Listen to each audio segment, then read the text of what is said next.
After an incredible premiere last week, The Falcon and the Winter Soldier delivers on more great action, more great world building, and we finally have a reunion of our two co-leads. So, let's talk all things about the second episode of The Falcon and the Winter Soldier. In the episode titled The Star-Spangled Man, John Walker is named Captain America while Sam and Bucky team up against a rebel group known as the Flag Smashers. And if you're not aware, before we start with this review, there will be spoilers, so you must watch the episode before joining the conversation down below. But when you do join the conversation, let me know all your thoughts, all your theories of what's going on. What have you been thinking about the Falcon and Winter Soldier thus far? And while you're down there, if you haven't done so yet, why don't you consider clicking the subscribe button? It helps me, it helps the channel, and it makes you aware of every time I upload a review, whether it be for the Falcon and Winter Soldier or just anything else, really. So this week's episode starts with letting us know a little bit more about John Walker, and with last week's ending of that episode naming a new Captain America that is not Bucky, that is not Sam. The government just appointed this dude, and everyone is hashtagging not my cap. And while I'm doing that myself, I really like that this show shows us that this dude is a good man.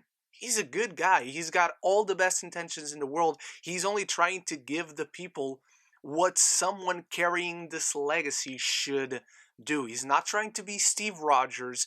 He's just trying to give the people something to give them hope. And I really like that, because in this opening scene we have John Walker looking at the suit in his locker. He's feeling that figurative weight that comes with it, and he goes into this great ceremony on his old high school and has this interview. And that's exactly what comes across. This dude is just a guy, and he's taking all this slack from us and from Sam and Bucky because he's the face, he's the punching bag right now. Not that by the end of this episode I might have changed my mind about him, but we'll get to that in due time. Nevertheless, I really love this episode, not only showing us the nuance to John Walker and just showing us he's not really a bad guy, but continuing with that character drama, because once again we focus on character a lot in this episode. Even in an interview that he's giving, he talks about not ever knowing Steve personally, but he's like a brother to me. And we have Bucky watching this scene and just seething with anger. And so after that he immediately goes to Sam and starts questioning him about why he got rid of the shield, why he gave the shield away. He shouldn't have thrown it away, because that's how Bucky is putting it, and we'll put a pin on that because we're going to talk about that when we come to my favorite scene in this episode, because Sam is headed down to Eastern Europe near Munich because they found the location of the Flag Smashers, and Bucky follows him. Bucky just throws himself out of the plane without any shield because he doesn't need it. And so him and Sam go into this warehouse to find the Flag Smashers. They're having this bitter banter that I just love. The chemistry between Sebastian and Anthony Mackie is just great. They talk about Bucky's time in Wakanda, and Sam starts messing with him about how he's the White Panther, and he corrects him, he's actually the White Wolf, and Sam is just confused, and I really love that scene. But this is followed up by an incredible action sequence. Once more, incredibly cinematic. Bucky gets into one of the trucks. He finds the little girl who played Enfys Nest in Solo: A Star Wars Story. He thinks she's a hostage. But what we find out in this, as she kicks Bucky's ass, or starts to kick Bucky's ass, every single one, or at least most of them, are super soldiers. And I was not expecting that. We saw last week, we got a glimpse into, oh shit, one of these guys is a super soldier. No, apparently they're all freaking super soldiers. So as Sam and Bucky are teaming up on top of the trucks, fighting, jumping from one to the other, it's a really great scene. In comes John Walker and his partner, Battlestar, which is actually a pretty damn great name for a superhero, or someone at least who wants to be a superhero. And in this, the friction continues, not only between Sam and Bucky, but also between Sam and Bucky and John Walker and his partner. They get their asses kicked. All of them. One thing I really found interesting, and I think it's going to come into the story how different it is from Steve Rogers' Captain America, is that John Walker just straight up shoots a dude at one point. And I'm not saying Steve Rogers never killed, but I hope that using a gun comes into the picture. So after all four of these dudes get their asses handed to them, Bucky and Sam are walking, and in comes John Walker on his Humvee and gives them a ride because the airport is 20 miles away. They'll need a ride. And the friction continues because Bucky is just not having it. Again, Bucky's just a pot and is about to boil over, and he just decides to leave. And once again, the friction continues. And once more after that, the plot thickens because Bucky reveals to Sam that he knows someone else who is a super soldier. And we meet this man, Isaiah, who's just traumatized. He lives in this old neighborhood that's very clearly not very well taken care of. It's just a poor part of the city. And the acting on this dude is just phenomenal. This dude is completely traumatized. He has been where Bucky has been. He has been through that torture. He has been used. And Hydra once more comes into the picture, and again we'll put a pin on that because after that we get this extremely tense scene of Bucky and Sam arguing in the middle of the street because Sam didn't know about this, Steve didn't know about this, and the police come in, and you guys probably know what happened even if you haven't seen the episode.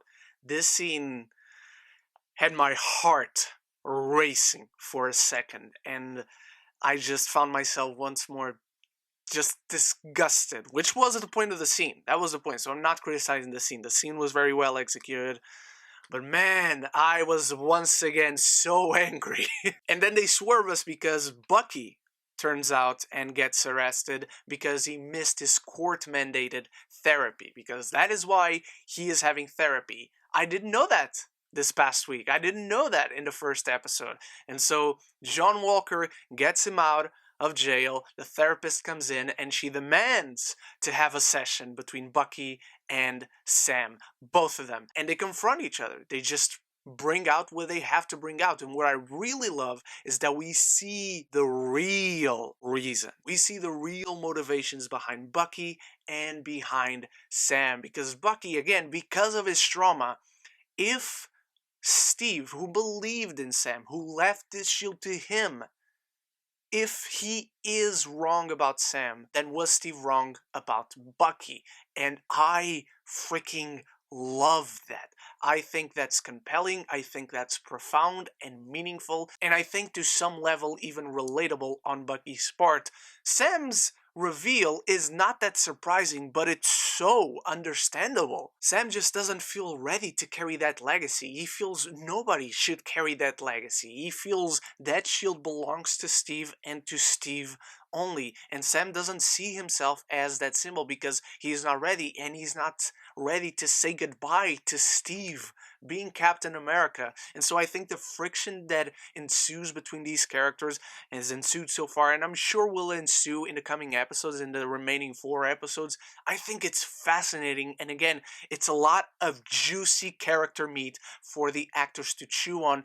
And that shows in their performances because they're just fantastic. Even the therapist in this session gets taken aback a bit because she was so surprised at what was really eating away at them. So once again, turns out that my favorite scene in the second episode is once again the therapy scene. It's once more the most profoundly meaningful, character-driven scene, and I just absolutely loved it. I ran back that scene alone 2 or 3 times before even recording this review. And after this scene is where we draw the line for the rest of the show, because John Walker and Battlestar, they continue to try and get along with them, not be divided but work together, but Sam also is not having it now.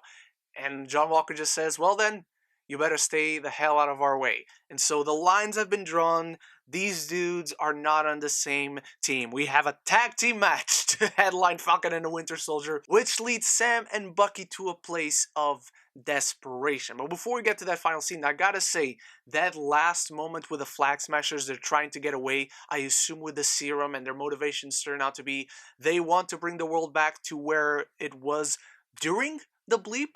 So with less people, with less superheroes, so that is why they still predict they're working with Zemo, even if it turns out they don't know they're working with Zemo. And even if they're not already working with Zemo, I think it would make a lot of sense, at least at this point, for them to eventually be working with Zemo, because we know Zemo is going to get out of jail. We know that's going to happen one way or the other, probably next week's episode. But I really like that the Flag Smashers are also running away from someone known as the Power Broker, a character that is very famous in the comics. A lot of people caught up to his Easter egg in last week's ending credits of the show, so I cannot wait to actually see him, because one of the Flag Smashers just straight up sacrifices himself. That was a suicide mission that we went on, and he knew it, man. He just, boom, died.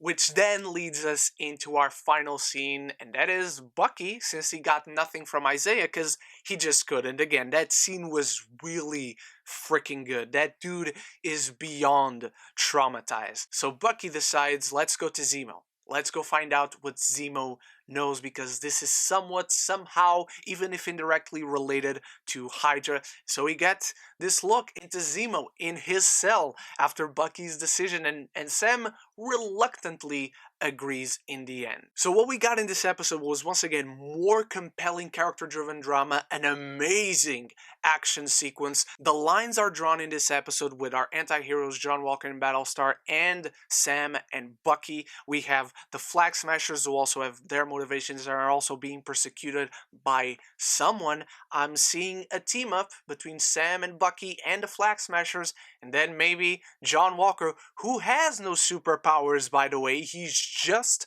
a dude, so it could turn out that he's eventually agreeing with Zemo. Superheroes should not exist. But I cannot wait to see Daniel Brühl back next week. That final scene, oh, I did not want that to be the ending. But again, was another great episode. As I said, compelling character drama, great action, and the stories are all converging. The directions are diminishing, which is not a bad thing, but we're all coming into this one road that the show, the story, the characters are all going to go into, and only leads to one direction. Everything is already starting to converge, which once again shows us how small this show will be. It's only 6 episodes, guys. We already only got 4 episodes left. So those are my thoughts on the second episode of The Falcon and the Winter Soldier. What did you think? I'm throwing it over to you. Let me know all your thoughts in the comments below. Did you like it? Love it? Hate it? Dislike it? All of that in the comments below. Start the conversation. It's the most important part. And thank you so much once again for watching. And if you watched this far but haven't done so yet, why not click the subscribe button? You enjoyed this video, you will help me, you will help the channel, and I will just love to have you on whenever I upload reviews. Later today I will have a trailer reaction for the Suicide Squad trailer, which is confirmed to be coming out today, so I cannot wait to give that to you guys and start that conversation as well. And so until then, love each other and love the movies.